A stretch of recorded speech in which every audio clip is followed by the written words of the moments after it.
Let's move into sector analysis next and kind of run through some of these different areas of the market. We had some upgrades this week and some of, especially based on Friday's close and some of the strength.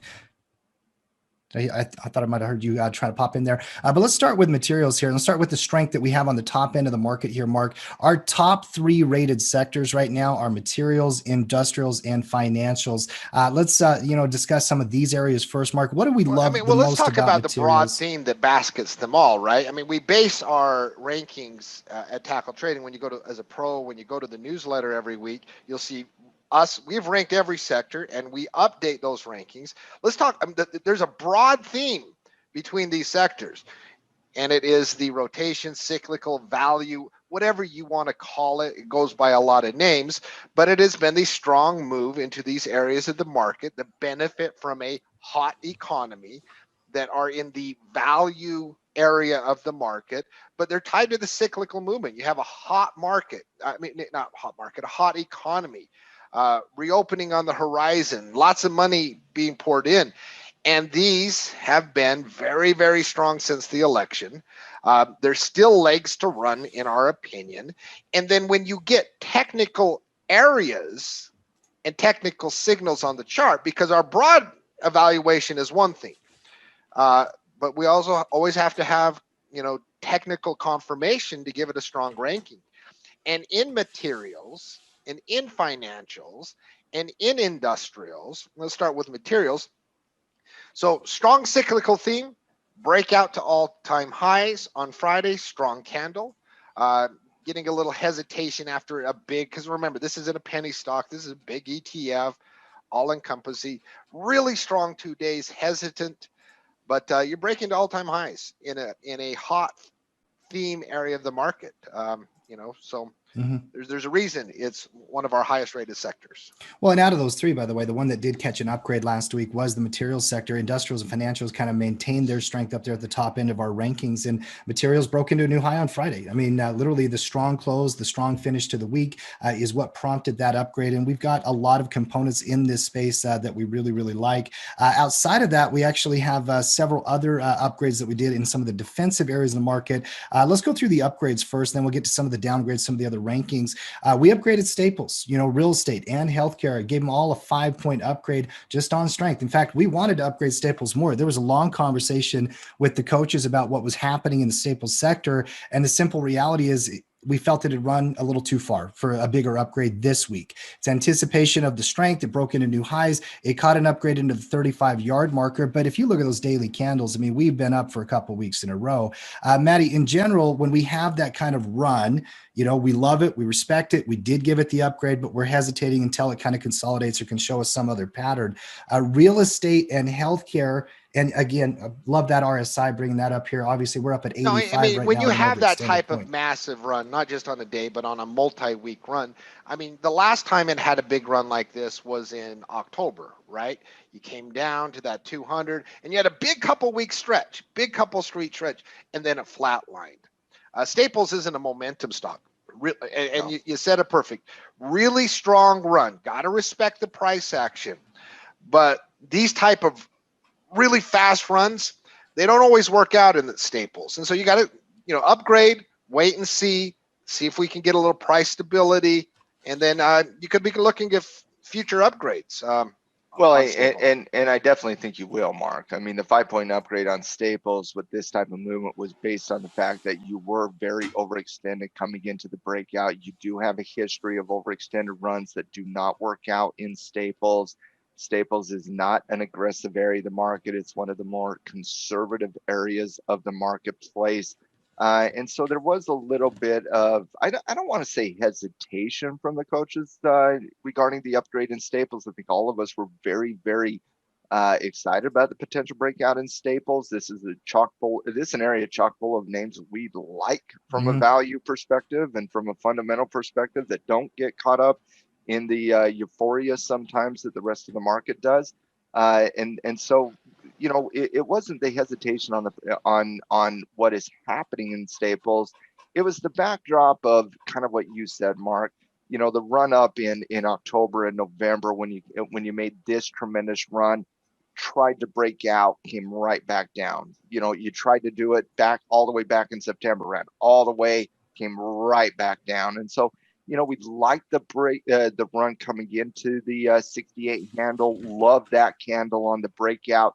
That is significant. We do think that is more significant than these potential breakouts over there, based on the volume, based on the price action, based on the theme that's playing out over the course of the last few weeks. You got to love the momentum in staples. And quite frankly, you are going to get more upgrades in staples. But when you have an RSI at 90 on staples on a breakout, it's not shocking to see it play a little defense for a little bit of time. Let these averages catch up. Like we were talking about on a longer time frame earlier, when you have this tremendous price go up and up and up and up, sometimes it takes a quarter for the fundamentals, for the earnings to catch up to the price. Sometimes it on a shorter time frame, when you get overextended, it takes a few days, it takes a week for these moving averages to catch up to it, for it to consolidate and see that next breakout. So I think what you're looking at in staples here this week, and I think you could say a very similar thing for the other defensive nature areas of the market, real estate and utilities specifically. I think you're all anticipating this breakout in utilities, anticipating price action in real estate, and anticipating the continuation of what's been happening in staples. I think all of those are perfectly fine.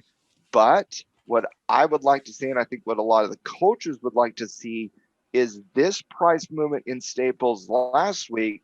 Can it legitimize itself this week by holding 68?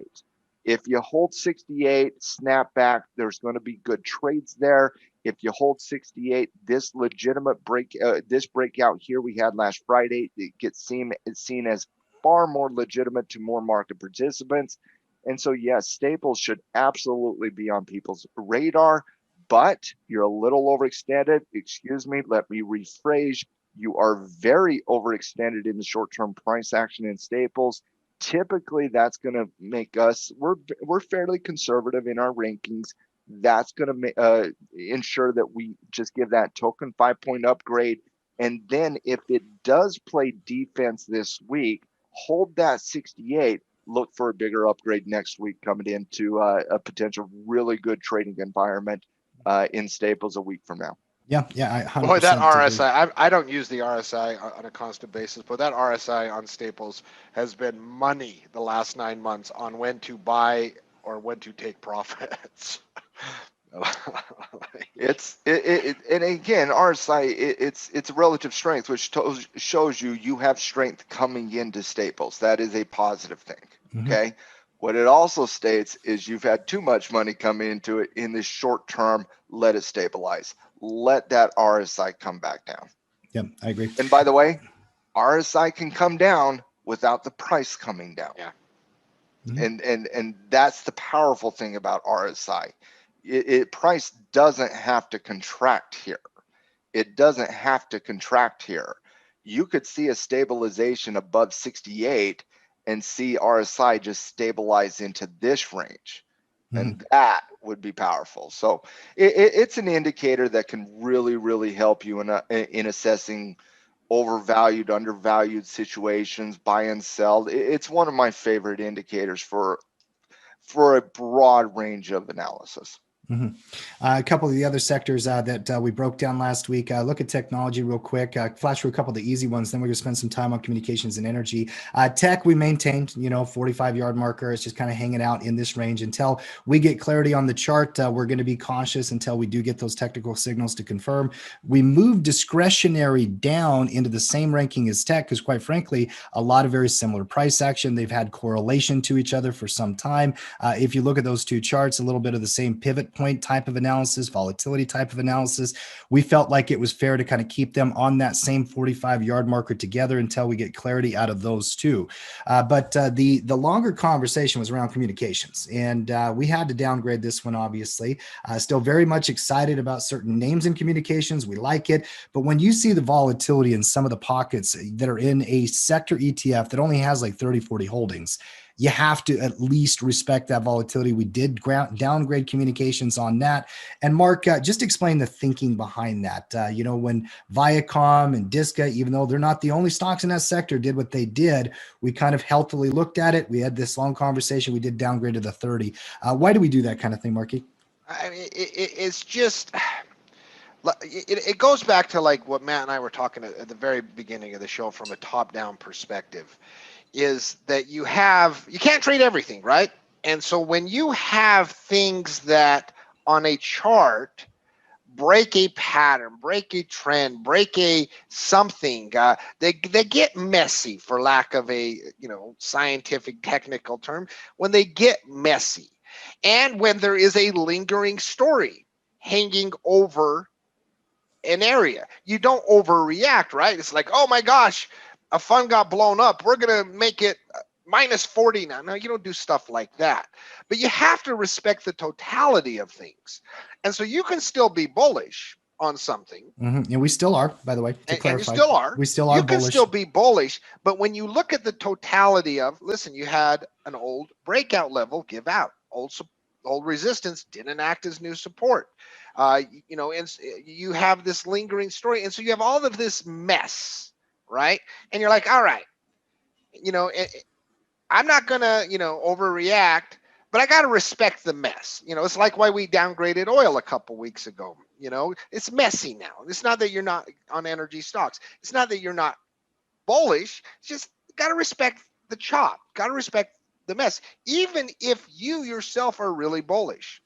And so communications, obviously a very strong trend since the election, really, really done very nicely, just got a little messy. And so that downgrade on our scouting report reflects that mess. We still have a bullish rating. We're still anticipating many stocks in this sector to potentially set up, but we had to respect it. We did drop it to the 30-yard marker, just on the right side of that bullishness. And then the last one here. Hold on, real quick on comms.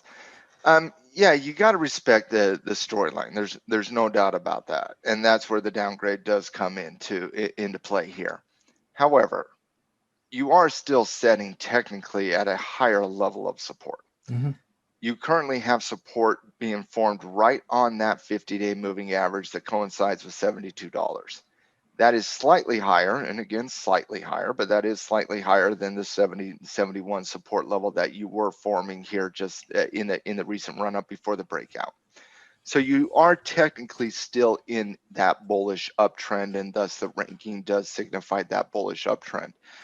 When you're looking at the communications sector and you're looking at this from a top-down perspective, the volatility of this sector is really being established in two different areas of this sector. The first one is, and by far the most important one, is in the entertainment space of this sector. And you're talking really about Charter Communications, Comcast, Disney, Disca, Dish Networks, Netflix is there, Viacom. But even when you look at that area of the marketplace, okay, that area of the marketplace, we're looking at comms here. Take a look at Disney. Disney didn't really get caught up in the volatility of that specific storyline that is around Disca and Viacom relative to that hedge fund, right? So you're seeing an area of the market that is performing very similar to, or you're seeing a stock performing very similar to its sector. Doesn't really get caught up in that specific industry storyline. Disney performing like its sector, not like the storyline. CHTR, Charter Communications, doesn't get caught up in the storyline.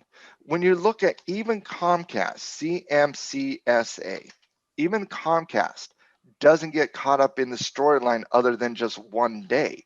And so this storyline, even though it's being reported tremendously and everybody's talking about what's happening with that hedge fund getting blown up as tied to Viacom and Disca, it's not having a massive market impact even in its specific sector.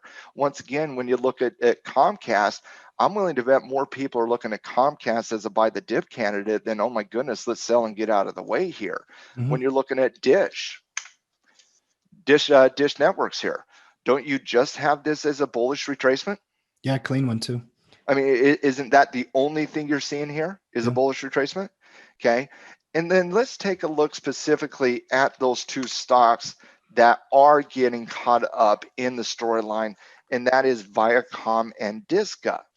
Viacom, obviously the volatility is here. It could continue. We don't know when that's going to stop. But Mark, could you see a scenario where that stops around the 200-day moving average, right where the price action starts happening before you see the euphoria?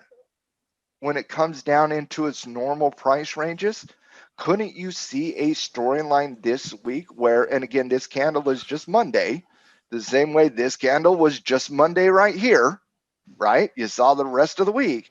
But can't you see a storyline here, Mark, where Viacom and Disca start to find support on its 200-day moving average? It's very, very common on these mass moving averages. I mean, pull up Amazon for a second. Well, let's stay in communications very quickly though. So again, when you're looking at this, one day coming into the same price action, same 200-day moving average bounce here. So again, you're in the storyline, but I could see that storyline dissipating here this week. I could see slowing momentum here this week in Disca and in Viacom. No doubt about that. We'll see if it actually transpires that way. But if you do see that start to stabilize, I haven't seen an area of the market that got caught up here. Guys, this same storyline with GameStop, it was the same storyline. Massive appreciation, hedge fund gets blown up, everybody talks about it, the entire market's freaking out, and yet this storyline didn't even impact its industry that much. It's really tied to just a few stocks. And so like it just, for me, in looking at the communication space, I don't think I'm as concerned as others are about comps. I still think comms is in front of technology, in front of discretionary, and I still see it only being tied up to Viacom, Disca, and a few other names right now. I don't see it up into the broad, in its broad industry, and that industry is entertainment. When you look at advertising in communications, okay, take a look at IPG. Don't you have this as a bullish retracement with a possible trigger? Yeah, right around that 29 mark. Okay, so that's in advertising. When you look at the broadcasting, Fox. Now, Fox certainly it got caught up into it. Certainly got caught up into the Disca and the Viacom and the hedge fund news that came out over the weekend. No doubt about that. But here's Fox, and I know it's crazy, but I still have this as a bullish retracement. Yeah, deeper one, obviously. I know it's crazy. I'm not sure it's deep. I'm not. It just seems deep. I'm not sure it's deep. I don't. I think it's a 50% Fibonacci retracement, Tim. So it also lines up with the old breakout level, old break resistance, new support. Yeah, I mean, I could see slowing momentum at 36. Yeah. And so again, I think this storyline is being reported hot and heavy, and it should. We need to treat it with the respect it deserves. But again, it's only in those relatively few names right now. And even in some of the names that it gets caught up in, like Fox, I still kind of like Fox here. And call me crazy, but I kind of like Viacom at 40. I kind of like Activision potentially breaking out at 95, by the way. I didn't even talk about that. You know, that Head and Shoulders is about to get blown apart by Activision. That Head and Shoulders is about ready to get destroyed by Activision. And look at that weekly chart. That weekly chart. Look at that weekly chart. That is just sexy. That's just sexy. Viacom's not so sexy. That's sexy. No, Viacom's not so sexy, but I love the analysis. I mean, taking us through the individual components, I think gives a lot of context, for sure. Well, and again, the point is, it's not, as of right now, it is not a storyline that we're seeing play out similar to GameStop. And I think a little bit of this is simply because we're a little bit more used to the meme nonsense today than we were, say, even 3 months ago when GameStop was going on. Mm-hmm. And then the last sector that I did want to talk about was XLE. I know that you referenced it a little bit earlier in the show, but I got a simple question for you guys. Obviously, we are interested in this retracement. Weekly charts looking good, hitting that 90 EMA and whatnot. Some of the major names like Chevron and Exxon, they were actually strengthening at the end of last week. They're all hesitating a little bit here today. But guys, I mean, out of all of the spaces, there's so much out there. You know, there's strength in materials, industrials, there's deeper pullbacks in some of those, some other areas. But XLE, man, I gotta tell you, I'm excited about this potential. Mark, what are you seeing in the sector, and how are you going to approach it? Well, I mean, I already have exposure, both long-term position, short-term cash flow trades. Like, so I already have plenty of exposure. I'm approaching it from an add on big dips, and then so I have my existing exposure, and then when they have a big dip like you do, I add exposure, and then if you get a run up, I take profits on that I added on the dip while keeping my other longer term positions running. So that's how I'm playing energy. And listen, if you have like a 9-month energy run, you're going to see dips. You've already seen 3 dips, in the last 3 months, dip, dip, dip. I mean, and each of those dips, if you analyze them, I spent some time analyzing them this weekend. They lasted about 10, 11 days. Then you resume the cycle, 10, 11 days. So, it goes along with the personality, but I don't think this run's done. But I'm going to just, buy some dip, take the profits on those while keeping my longer term positions running. I just believe at the center of my thesis on energy is that energy is a reopening play. And that when the economy does, and we get that surge of euphoria with the reopening, energy comes along with the ride. I agree.